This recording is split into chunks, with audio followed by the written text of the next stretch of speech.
energetically deeper than you thought. I had a client come to me for some healing, and while we're in the session, we first addressed worthiness because her higher self was like, you need to address this before we do anything else. So I was like, okay. And when I looked at this energetically, it felt like I was falling in a black hole.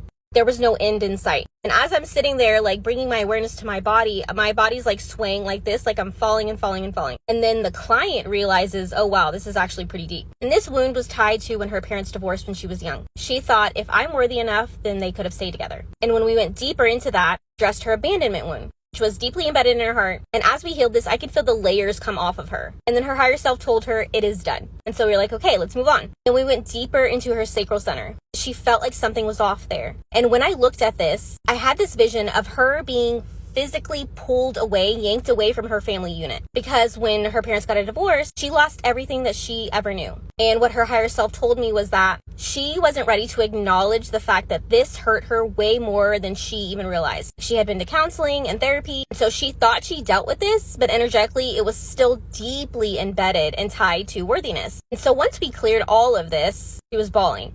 Like she finally understood what was holding her down this whole time, what the heaviness was, what the weird feelings in her sacral center were: worthiness, abandonment, being energetically torn from her family. So what you think you have addressed, have you addressed it energetically? Have you found and located the core wound of that? Because that is where the healing begins. It's gonna be the last day my calendar is gonna be open, and I'm shutting off my calendar. And if you don't know, I'm pivoting. So look for the healing codes and the activation codes that are coming so that you can do this on your own. We all have the ability to heal. We all have the ability to do this and look inside of us and intuitively and energetically heal ourselves at a core level. Don't ever let someone make you think that you can't do this, because you can.